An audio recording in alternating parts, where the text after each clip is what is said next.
아침 신문 귀로 읽기 김용민 PD의 조간 브리핑. 네, 오늘자 조간 살펴보겠습니다. 김용민 PD의 조간 브리핑입니다. 안녕하십니까? 네, 안녕하십니까? 예. 결국은 이 세월호 참사 이후에 우리나라가 어떻게 가야 되는지 이걸 다루는 기사군요. 예, 오늘 그렇습니다. 첫 기사로 한겨레 기사 뽑으셨는데. 예, 생명마저 돈벌이 수단. 정부는 의료 영리와 부채질. 예. 요즘 한겨레가 사람이 중심이다 이런 제목의 기획을 계속 내보내고 있는데요. 공공성이 무너진 나라. 여기에 초점을 맞추고 있습니다.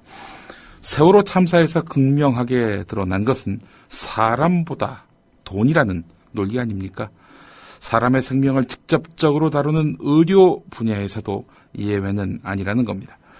우리나라에서는 아무리 좋은 대학병원이 있고 세계 제2대 치료법을 갖추고 있다 해도 치료비가 없으면은, 이거 사실은 이용할 수 없게 된 것이 이미 오래전의 일이죠. 근데 이런 의문을 가지실 수가 있습니다. 아니, 치료비가 없으면 당연히 치료를 못 받는 거 아니냐? 이렇게 말이죠. 자, 그런데 말이죠. 영국은 국민이 아프면 무료로 치료를 해줍니다. 무상의료 제도가 시행되고 있는 겁니다. 지금은 껍데기만 남았다지만 북한도 60년 넘게 무상의료 체제입니다. 아니, 상하이 임시정부부터 농민, 노동자에게 비용 부담 없는 의료를 실시하자. 이렇게 방침이 세워졌습니다. 자, 이런 무상의료가 가능하려면 공공의료기관이 튼실해야 하겠지요. 그러나 대한민국의 현실은 어떻습니까? 국민의 건강과 생명을 지켜야 할 의료가 수익성을 제1원칙으로 삼는 민간 병원에게 맡겨졌습니다. 국내 병원의 90%는 민간 병원입니다. 세계에서 가장 높은 수준입니다. OECD 평균은 24.9%인데 말이죠. 우리는 90%란 얘기입니다. 민간 의료의 천국, 그야말로 민간 보험의 왕국으로 불려서 이 손가락 하나 절단되면 수천만 원을 내야 하는 미국 같은 경우도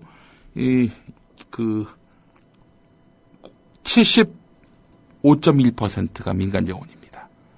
미국보다 훨씬 높다는 거네요. 예, 그렇습니다. 우리가 훨씬 더 나쁘다는 얘기입니다. 민간 병원들은 치열한 경쟁 속에서 살아남고 이윤을 많이 남기기 위해서 수익을 쫓아 운영하고 있습니다. 환자들을 돌보기 위해서 꼭 필요한 간호사는 수익에 별 도움이 되지 않기 때문에 채용을 줄이고 각종 고가의 검사, 수술 장비는 많이 들여와서 환자들에게 비싼 검사를 권유합니다. 2010년 기준으로 OECD 자료를 보게 되면 인구 1000명당 활동 간호사 수가 우리나라 같은 경우 2.3명입니다. OECD 23개 나라 가운데 가장 적습니다. 반면에 보험 적용이 거의 되지 않는 MRI라고 불리죠. 자기공명 영상 장치는 인구 100만 명당 19.9대로 OECD 평균보다 훨씬 많습니다. 역대 대통령 공공의료를 확대하고 또 강화하겠다 이렇게 공약했지만은 지켜지지 않았지요. 박근혜 정부는 원격 의료 허용이라든지 병원들의 영리 자회사 설립 허용 같은 의료 영리화를 부추길 수 있는 그런 정책들을 추진하고 있습니다. 수익을 중심에 놓고 안전을 등한시한 결과가 바로 세월호 참사지요. 그렇지 않아도 더 많은 수익을 위해 줄다름질 치고 있는 국내 병원들에게 자회사를 통해서 영리 부대 사업을 할 수 있게 해주는 이런 의료 영리화 정책이 가속화되면은 환자들의 의료비는 더 올라갈 것이 불을 보듯 뻔합니다. 예. 우리나라 병원들이 간호사 수는 줄이고 그 돈으로 MRI 같은 거 도입해서 돈벌이에 치중했다. 이런 지적이군요. 그렇습니다. 박근혜 대통령이 내놓은 대국민 담화 이를 두고 곱씹어볼수록 문제가 많다라는 지적들이 나오고 있습니다. 이게 얼마나 부실한 내용들인지 한번 짚어보겠습니다. 오늘 동아일보 사면을 보면은 그 부실한 내용을 짚은 거라기보다는 박근혜 대통령이 상당히 고심이 많았다, 생각이 많았다 이런 점을 강조하는 내용이 담겨 있습니다. 그러나 이 기사 속에서 박 대통령의 단견을 엿볼 수 있는 대목이 적지 않습니다. 예. 우선 대표적으로 박 대통령은 담화에서 심각한 인명피해 사고를 일으키는 사람에게 엄중한 형벌이 부과될 수 있도록 형법 개정안을 제출하겠다라고 밝혔는데 이런 구상은 어디서 비롯되느냐. 뭐 이미 다 아실 겁니다. 2012년 배가 암초에 부딪혀서 좌초되는 상황에서 승객을 버리고 도망간 이탈리아 선장. 예. 이 이탈리아 선장에게 이탈리아 검찰이 2697년형을 구형했다는 보도를 보고 예. 우리도 이거 도입하자 이랬다는 겁니다. 이준석 선장에게 한 3,000년 구형해야 된다. 글쎄 말입니다. 이러면 형법 고쳐야 되거든요. 예. 우리나라 같은 경우 현재 그 유기징역의 경우 45년이 최대치인데 말이죠. 예. 뭐 앞으로 그 형량을 대폭적으로 늘려가지고 사실상 사형에 준하는 조치를 강구하라 이렇게 지시를 한 거지요. 사법체계의 근간을 흔드는 발상, 이 국회하고 협의 없이 일방적으로 발표했단 말이죠. 만약에 야당에서 그 무슨 말도 안 되는 얘기냐라고 하면 당신 개혁에 저항하는 거야 뭐 이렇게 또 나오게 될 것이 분명하고요. 소통 없이 일방적으로 이렇게 할 테니까 너희들은 따라라. 이 국회를 졸로 하는 자기 아버지의 어떤 행태를 답습하는 모습을 노출했던 거지요. 자, 기가 막힌 부분이 이겁니다. 행정고시 폐지까지 검토했다고 합니다. 이 관피아들 이 문제가 많다 해서 행정고시를 없애야 되겠다. 해경도 문제가 있으니까 해경은 없애고, 예. 예. 관피아 문제니까 행시 없애고, 예. 검찰이 문제면 사시 없앱니까? 글쎄 말입니다. 이번에 또 언론 보도 문제가 많았죠. 뭐 언론사 시험도 다 없애버리면 되겠네요. 이른바 언론고시. 예. 나중에는 청와대 앞에서 과거 시험 보겠다는 얘기인가요? 예. 제 언론과 관련한 그 이야기를 제가 잠깐 했는데 방금 최민희 의원으로부터 보도자료 하나가 날라들었습니다. 전원 구조됐다 이 오보. 어느 방송이 처음 보도했느냐. 그래서 큰 구조의 혼선을 낳았느냐. 이 궁금하지 않으십니까? MBC였다고 합니다. MBC요? 예. 예. 김장겸 보도국장의 MBC였다고 합니다. 최초 보도가 MBC였다는 얘기죠? 예, 그렇습니다. 그래서 결국 참사 과정에서 구조 활동의 혼선을 빚게 하고 전 국민을 또 혼란케 했던 결정적인 오보, 학생 전원 구조 오보를 공영방송인 MBC가 시작했다. 이런 이야기입니다. 김장겸 보도국장, 예, 뭐 지금 뭐 과거에 MBC의 그 국제부 차장으로 있을 때 말이죠. 그때 국제부 부장이 신경민 새정치민주연합 최고위원이거든요. 그분이 회의에 들어갔어요. 그래서 차장이 데스크 업무를 보고 있었는데 빌 게이츠가 피살됐다. 이 소문을 어디서 듣고 자막으로 속보를 띄우게 한 장본인이었습니다. 제가 그래서 이제 예전에 민동기 김용민의 미디어 토크에서 김장겸 작품이다 이렇게 했다가 김장겸 국장이 그 정보를 일러준 기자가 따로 있는데 나한테 다 책임을 뒤집어 씌우느냐 라며 반발하면서 민동기 김용민 또 우리 김성훈 이사장까지 해서 민사 소송을 걸었고요. 민동기 기자에 대해서는 형사 소송까지 걸었죠. 예. 이거는 부인하기 어렵겠죠. 세월호 관련해서 전원 구조됐다 이 오보. MBC가 첫 보도를 했는데 보도 책임자가 김장겸 국장이었으니 시간대로 보니까 자막 처리한 게 당일 11시 1분이고요. 예. 그 다음 YTN이 11시 3분이거든요. 예. 그렇습니다. 그리고 시점상 최초 오보 보도를 한 게 11시 1분에 MBC였다. 네. 자막과 앵커 코멘트, 기자 리포트 이런 형태였다고 하는데 말이죠. 최민희 의원의 보도 자료가 이렇게 도착이 됐습니다. 박근혜 대통령 행정고시 폐지까지 검토했다는 동아일보 기사 방금 소개해드렸죠. 자, 이 기사를 보면서 참 이 세월호에 대한 대통령의 처방은 포퓰리즘적 대증요법에 지나지 않는다 이런 평가를 안 할 수가 없습니다. 대한민국의 개혁과 대변혁을 만들어 가겠다는 취지와는 달리 신자유주의 체제에 대한 반성이 없다는 점에서 이 근본적인 한계가 있는 거지요. 이 신자유주의 체제가 뭡니까? 비정규직을 양산하고 안전 업무를 외주화하는 이게 바로 신자유주의의 적폐입니다. 적폐는 이럴 때 쓰는 표현입니다. 경향신문 오늘 사면을 보니까 말이죠. 이 안전 업무 외주화 또 비정규직화 이 문제와 관련해서 육해공 모두 지금 위협을 받고 있다라는 라고 보도하고 있습니다. 불안정한 고용 또 직무 책임감을 떨어뜨리는 이런 일들이 육해공 모두 예외 없다는 겁니다. 해양 같은 경우 여객선 전체 선원의 75%가 비정규직이라는 점을 들었습니다. 만약에 안전 문제와 관련해서 이러면 안 되는데요 라고 지적을 하면은 그냥 말을 막고 그런 말을 한 사람을 잘라버린다는 거죠. 육은 어떠냐? 지하철 신호 운행 시스템 이거 민간업체에 맡기다 보니 얼마 전 지하철 사고가 났던 거 아니겠습니까? 사고 나면은 뭐 업체 탓만 하고 있는데 왜 본인들이 책임을 안 지고 남한테 떠넘겼습니까? 안전 문제인데 다른 것도 아니고 안전 문제인데. 하늘 상황은 어떠냐? 항공기 불시착, 테러 비상 상황.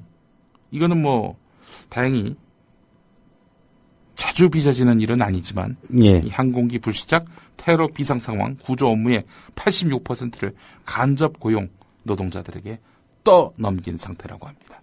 비정규직이거나 뭐 하청업체들이라는 얘기죠. 예, 그렇습니다.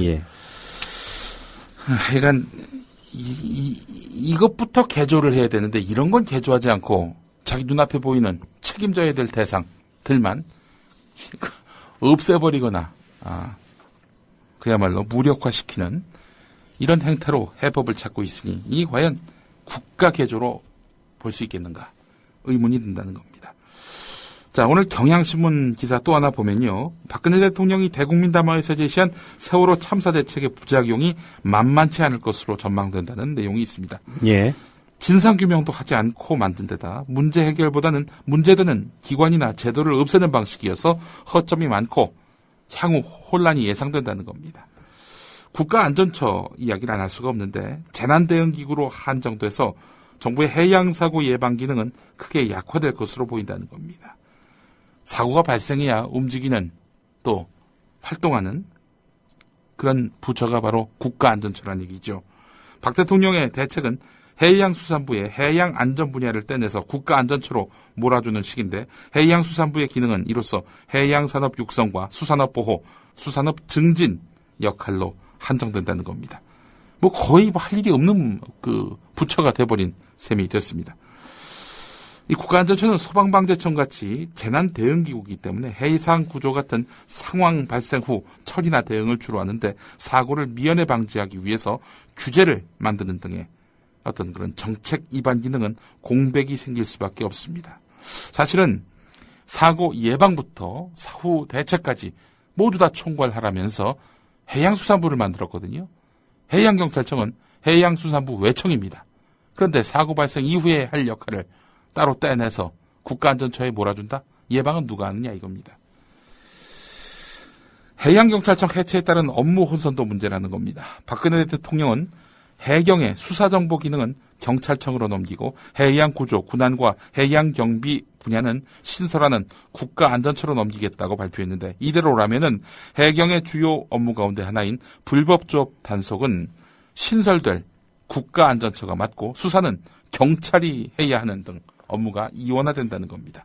결국 중국 어선들이 해경 해체에 반색할 수밖에 없을 것이다. 이런 인터넷 안에서 떠도는 소문이 사실로 확인되고 있습니다. 국가안전처와 관련해서 이 기사 주목됩니다. 경향신문 3면인데요. 해양경찰의 구조, 군안, 오염방제 이런 업무에다가 소방방재청과 안전행정부의 안전관리 기능까지 떠안게 된 국가안전처. 자, 근데 국가안전처의 인력 배치를 보니까 말이죠. 총 8,000명 정도 예상되는데 여기에 해경 인력만 따져보니까 7,000명이었다는 겁니다. 8,000명 중에 7,000명이 해경 출신, 해체되는 해경 조직 출신이라 하니 이건 뭐 간판만 바뀌는 거 아니냐라는 그런 의문입니다. 최동해 경찰청장이 세월호 유가족 미행 논란에 대해서 사과했습니다. 안산 단원경찰서가 유가족에게 동의를 구하지 않고 정보 형사를 배치했지요. 자, 뭐 한마디로 얘기해서 불법 사찰로 볼 수밖에 없는 겁니다. 여기에 대해서 경기경찰청장이 사과를 했는데 대통령이 눈물을 흘리며 대국민 담화를 발표한 직후에 유가족을 미행했다. 이건 뭐 그야말로 대통령 사과의 진정성까지 의문시 되지 않을 수 없는 만행이지요. 한마디로 얘기해서. 자, 그래서 오늘 중앙일보가 세월호 유가족 미행이라니 참 나쁜 경찰, 이런 제목의 사설을 실었습니다. 한겨레 사설은 어떨까요? 경찰은 박근혜 대통령이 대국민 담화를 통해서 눈물을 흘리며 참사의 책임을 인정한 바로 그날 침몰 현장인 진도로 내려가는 유족들을 미행했다. 앞에서는 사과하고 위로하면서 뒤로는 불법 사찰을 한 꼴이다. 유족들을 잠재적 범죄자로 취급하지 않는 다음에야 이럴 수가 없다. 유가족을 대하는 정부의 태도가 앞에서 이야기하는 것과 뒤에서 대하는 것이 완전히 다르다는 유족 대표의 말 그대로다. 그런 이중성은 곳곳에서 드러난다. 대통령 담화에는 희생자, 실종자 가족들이 간절히 원하는 실종자의 완벽한 구조에 대한 언급은 전혀 없다. 가족대책위원회가 청와대 면담에서 요청한 철저한 진상규명의 구체적인 방안도 담화문에서는 여전히 모호하다. 그러고서는 진상규명 이후에야 가능한 제도 개선 방안만 급하게 나열하고 있다. 가족들의 고통보다 사태의 미봉과 정권의 안위만 중시한다는 의심을 받을 만하다. 앞서 청와대 대변인은 순수한 유가족, 이런 말로 유가족들을 모욕하기도 했다. 이러고서 어떻게 진정성을 인정받을 수 있겠는가? 이런 내용입니다. 경향신문 이면을 보니까 말이죠. 새정치민주연합 김의원 의원실이 경찰청에서 받은 자료를 소개하고 있습니다. 지난달 16일부터 바로 어제까지 안산 단원고와 합동분향소에 모두 801명의 정보경찰이 투입됐다고 합니다. 사고 초기에는 하루에 한 20여 명 수준이었는데 지난 5월 2일부터는 30명 가까이 늘렸다는 겁니다. 그러니까 그 801명이라고 하는 것은 누적 인원을 말하는 거지요. 단원경찰서와 경기경찰청에다가 경찰청 소속 정보경찰까지 투입했다고 하는데요. 진도에 있는 정보경찰까지 합하면은 모두 1,700명으로 추정됩니다. 정보경찰. 우범지역, 우범 대상에 배치하는 거 아니겠습니까? 안전 문제 때문에 정보 형사를 미행시켰다. 경기경찰청장이 이렇게 해명하더군요. 유가족의 안전 문제입니까? 아니면 박근혜 정권의 안전 문제입니까? 서울신문 8면을 보니까 말이죠. 박근혜 대통령이 지난해 취임 직후에 공공기관에 낙하산 인사는 없을 거라고 약속했지만 이번 정부 들어서 새로 임명된 공공기관장 가운데 절반 가까이가 관피아 등 낙하산 인사로 채워진 것으로 나타났다. 이런 내용의 기사가 있습니다. 낙하산 관행, 말로만 없애겠다. 이랬던 거지요. 법적으로 취업 금지시켜야 하는 것에 대해서 새누리당은 미적대고 있습니다. 진정성이 없는 거지요. 자, 박근혜 대통령 구속조치 안 세울 수가 없겠죠. 그건 바로 인적쇄신입니다. 일단 정몽원 총리가 그만둔다고 밝힌 마당에 결국에는 새 총리 지명은 안 할 수가 없는 형국인데요. 사표를 수기했으니까요. 오늘쯤 정몽원 국무총리 후임 인선을 발표할 것으로 보인다는 동아일보 1면 기사가 있습니다. 예. 후임 총리 인선을 최대한 서두른 다음 6.4 지방선거 이전에 개각을 발표할 수도 있다는 건데요. 세월호 전국을 빨리 수습하려면 인적쇄신을 끝내야 하는 만큼 지방선거 일정과 무관하게 속도를 높일 수 있다는 이야기입니다. 지방선거 일정과 무관할 수가 있겠습니까? 이 개각이 일종의 국면 전환의 카드가 된다면 말이죠. 속도를 내고 있습니다. 자, 지금 후임 총리감으로 누가 거론되고 있느냐? 한광옥 국민대통합위원장. 늘 민주당에 있다가 지난 대선 국면에서 박근혜 후보 품에 안긴 분이죠. 예. 한광옥 국민대통합위원장. 이분이 해직 언론인들 어떻게 이 문제를 해결해 주겠다라고 밝혔던 인물 아닙니까? 해직 언론인이신 조상훈 국장. 이분 하신 일 있나요? 네, 저는 그 자리에 가지 않았고요. 네. 이 한강옥 씨뿐만 아니라 정치권에서 뭐 해주겠다는 약속은 믿지 않는 게 좋습니다. 예, 기대를 안 하셨군요. 예. 예. 기대를 안 한 만큼, 답답하지도 않으시겠군요. 그럼요. 아무 한 일도 없습니다, 이분이. 법원에서 알아서 해줍니다. 예.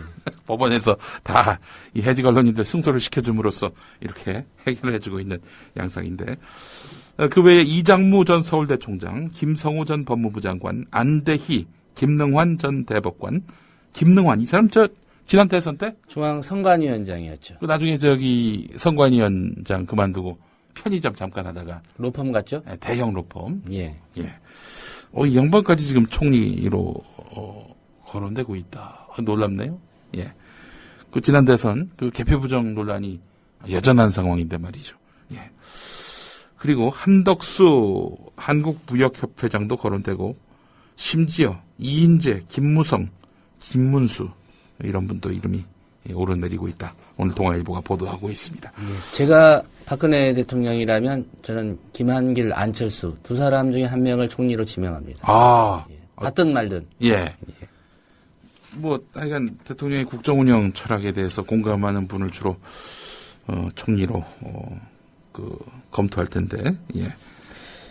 자, 이 세계일보 일면 기사로 한번 가보겠습니다. 예. 그렇다면은 지금 야당으로부터 저 사람 그만둬야 된다라고 지목받고 있는 사람이 대표적으로 두 사람 아닙니까?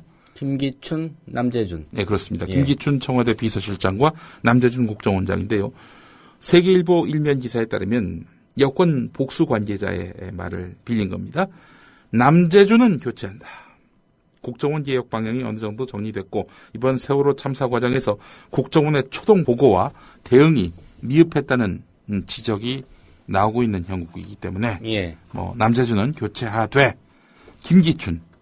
김기춘은 어떻게 할 것이냐. 김기춘 청와대 비서실장은 왕 실장으로 불리면서 대통령의 의중을 대변해 왔다는 점에서 보좌 실패에 대한 최종 책임을 질 수밖에 없습니다. 대통령이 본인이 그랬잖아요. 이 모든 책임이 나한테 있다고 말이죠. 청와대 인사위원회 위원장이면서 그동안 박근혜 대통령이 해온 불통과 편중 인사에 대한 비판에서도 자유롭지 못한 인물이 바로 김기춘 실장입니다. 김기춘 실장 스스로 공안검사 출신의 옛 중앙정보부를 거친 옛날 사람이라는 점에서 통합과 쇄신을 명분으로 한 인적 개편의 상징적 대상일 수밖에 없습니다. 자, 김기춘 실장을 제외하고 나머지만 개편한다? 그럼 쇄신 안 하는 거다라고 볼 수밖에 없는 그런 구도기도 합니다. 한편 조선일보 사면을 보면 말이죠. 미디어 리서치 김지현 부사장의 말이 있습니다. 담화가 어떻게 실현되는지 국민에게 보여주는 게 개각이고 총리를 지명할 때 전면적인 개각 의지를 밝히는 것이 좋을 것이다. 이렇게 말하면서 결국 이번에 인사 개편 어떻게 할 것이냐가 이 지방선거 판세의 중요한 변수가 될 것이다. 이렇게 전망했습니다. 예. 리서치 배종찬 본부장도 새누리당 지지율은 박근혜 대통령 지지율에 의존하는 경향이 강하다. 인사혁신을 얼마나 보여주는지에 따라서 지방선거 판세가 달라질 수 있다. 이렇게 말을 했습니다. 자, 그렇다면 김기춘 실장은 어떻게 될 것인가? 세계일보 일면 기사를 다시 보겠습니다. 박근혜 대통령은 청와대 개편과 관련해서 여권 내에서도 의견이 분분한 김기춘 비서실장 거취에 대해서는 유임 쪽으로 정리했다는 전언이다. 유임. 그냥 그대로 둔다는 거지요. 김기춘 실장의 거취에 대해서 키를 잡고 있는 데는 구원파 아닙니까? 김기춘 실장 갈 때까지 가보자.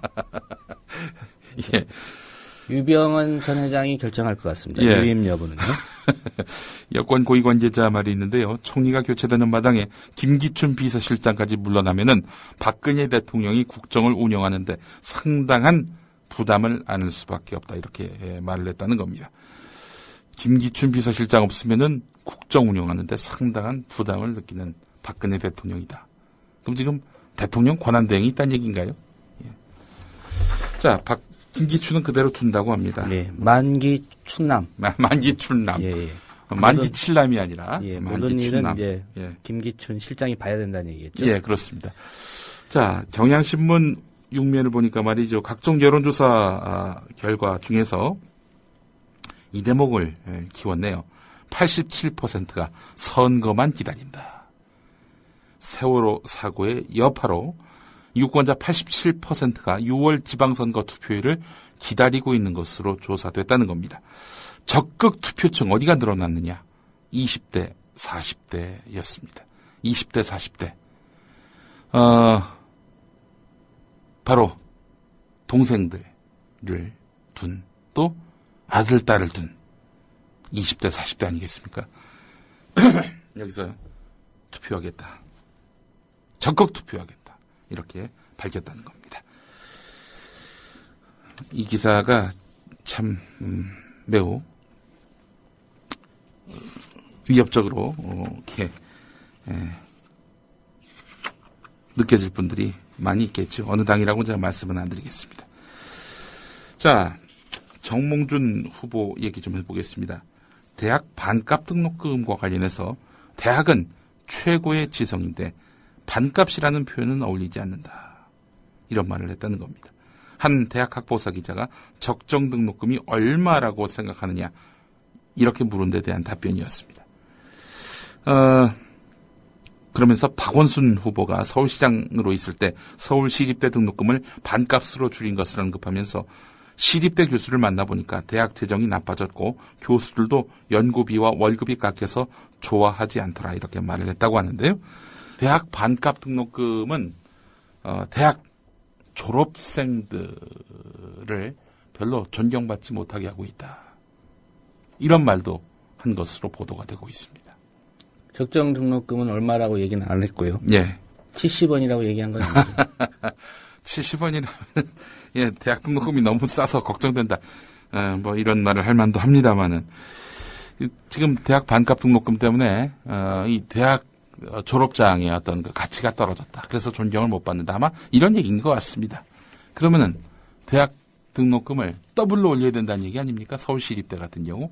그래서 다른 대학들과 별 다르지 않게 높은 고액 등록금 기조를 유지해야 된다. 이런 말 아니겠습니까? 지금 그 여론조사 결과를 보게 되면은 한참 밀리고 있는 정몽준 후보. 반값 등록금이 아니라 반의 반값 등록금을 얘기해서라도 어떻게든 민심을 얻어야 될 판인데 어떻게 더블 등록금 공약을 사실상 내놓아서 빈축을 사고 있는 양상입니다. 한겨레 오피니언란 가보니까 이원재 경제평론가가 쓴 글이 있습니다. 그는 서울을 모른다라는 제목입니다. 그가 협동조합과 마을공동체 관련한 정책을 터무니없이 틀린 근거를 대면서 비판을 했다. 그는 서울시가 마을공동체에 2,500억을 협동조합에 1,000억을 썼다고 목소리를 높여 말했다. 기간도 명시하지 않았다. 그런데 서울시는 2013년 집행된 예산과 2014년에 측정된 예산을 합해도 마을공동체에 130억을 썼다. 사회적 기업, 협동조합 등 사회경제 영역 관련 예산은 최근 3년치를 다 합해도 1,194억이다. 둘 다 합해도 서울시 전체 예산액의 0.22%다. 숫자가 틀려도 많이 틀렸다.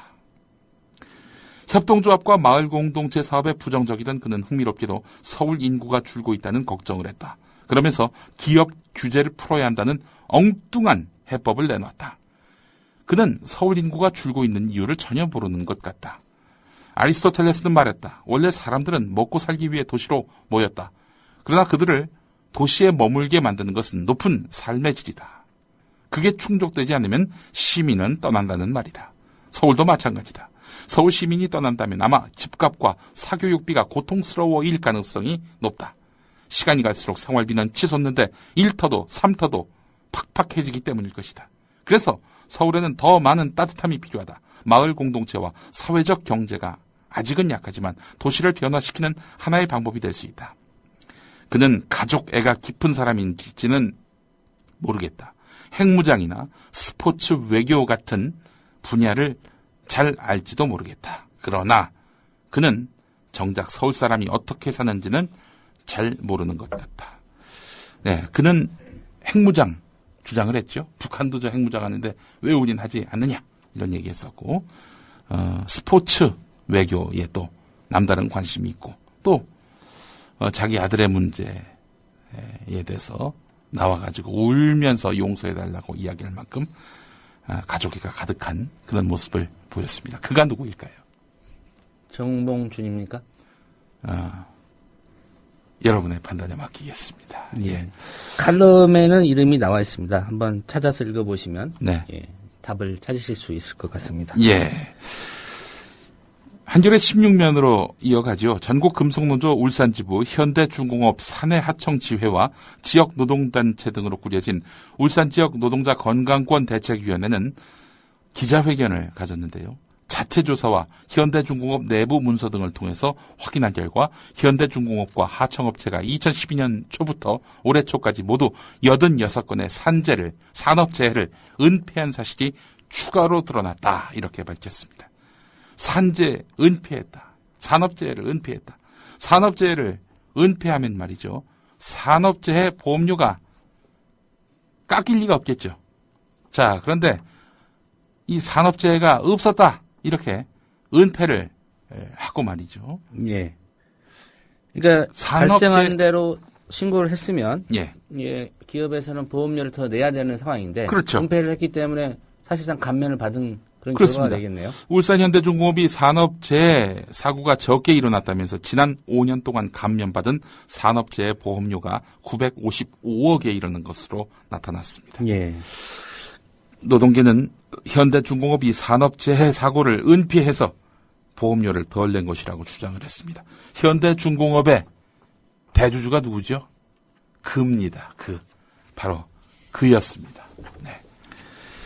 삼성 노동계 시민사회의 말을 종합하면은 삼성이 지난 14일에 백혈병 사태에 대한 사과와 함께 적극적인 해결 의지를 밝힌 것은 이건희 회장의 건강 악화로 앞당겨지게 된 이재용 삼성전자 부회장을 중심으로 한 3세 경영체제로의 전환을 위한 사전 정지 작업이라는 그런 해석이 지배적이다. 오늘 한겨레 이면 기사의 요지가 이렇습니다. 삼성이 그동안 사회적으로 비판받아온 쟁점들을 그대로 방치할 경우 삼성 3세 체제의 본격 전환에 큰 부담으로 작용할 것이라는 판단이 작용했다는 겁니다. 자, 이제 관심은요. 삼성이 창업자의 경영 철학을 이유로 해서 70년 동안 고수해온 무노조 경영에 쏠리고 있습니다. 무노조 경영, 이건 뭐 헌법에서 보장한 노동자의 권리를 가로막고 시대 흐름에 역행한다는 비판을 들어온 것이죠. 삼성도 때 맞춰서 무노조 경영의 변화 가능성을 배제하지 않는 발언을 했다는 겁니다. 미래전략실 이모는 무노조 경영의 취지는 노조 금지가 아니라 노조가 필요 없을 정도로 직원 대우를 잘해주는 것이라면서 지금은 과거와 상황이 많이 달라졌다. 이미 노조를 만든 계열사 사업장이 계속 늘어나고 있고 복수노조 허용 같은 과거와는 법제도가 달라져서 설령 노조를 막고 싶어도 막을 수 없는 상황이다. 이렇게 말을 했다고 합니다. 그래서 삼성이 무노조 원칙을 포기할 가능성이 있다. 이런 내용입니다. 오늘 여기까지입니다. 네, 김용민 PD의 조간 브리핑이었습니다. 잘 들었습니다. 예.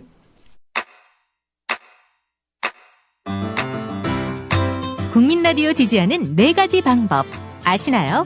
다운로드하기, 별점 주기, 댓글 달기, 구독하기.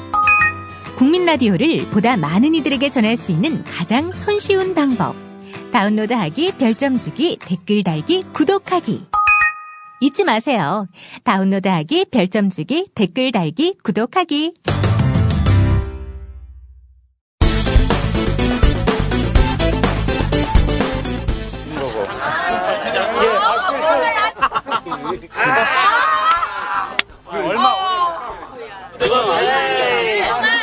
황망한 유가족분들에게 실수로나마 웃음을 주려고 오신 분들이 있었습니다.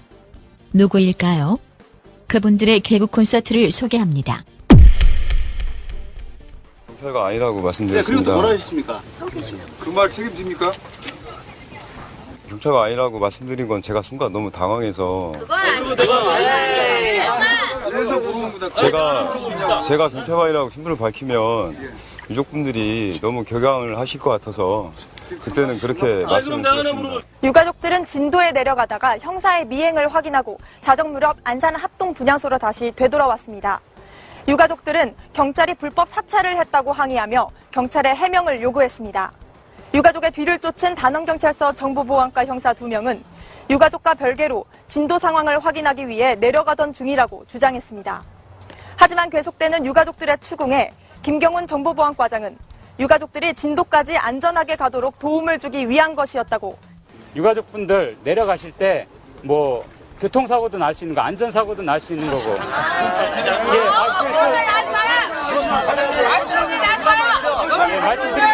사찰이라고 볼 수는 없다고 생각합니다. 저희가 미리 말씀을 못 드렸는데요. 현장에는 최동의 경기경찰청장까지 나와 자기가 일단 그냥 이렇게 신분이 드러나면은 그 자기 직속 상관 그 정보보안과장이나 이런 사람한테 불이익을 줄까 싶어갖고 직원이 좀 당황했던 것 같습니다.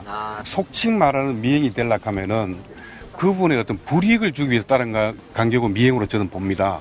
그런데 저분들이 그냥 이렇게 절차는 잘못됐지만은 그런 불이익을 줄 마음은 없었습니다. 그래서 나쁜 의도가 없으면 경찰은 아무나 뒤를 쫓아다녀도 되나요? 아무나는 아닙니다. 저희들이 보호해야 될 분들입니다. 정말로 근데 보호해야 될. 그런데 유가족의 안전을 왜 정보과에서 한다는 것일까요? 황필규 변호사는 말이 안 된다고 합니다.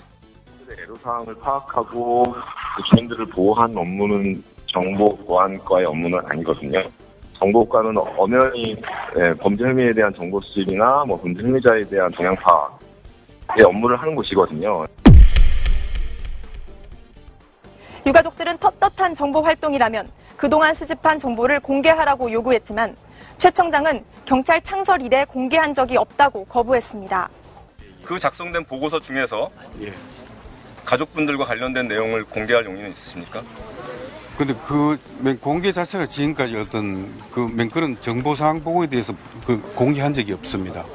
국회에서 그냥 요구하는 경우에도 정보사항 보고는 저희들이 공개하지 않습니다. 그거 좀 이해해 주시기 바랍니다. 정보 보고서는 근데 그 열람을 다 파기하도록 돼 있습니다. 만약 국회에서 요구하는 경우에도 전산화 다 돼 있다고 그러셨는데요? 국회에서 요구하는 경우에도 정보 보고서를 직접 주지는 않습니다. 아닌데 아까는 전산화돼 있다라고 그러셨고 지금 또 파기 전산화돼 있나? 전산화돼 있지만 그게 금방 지워 삭제가 됩니다. 얼마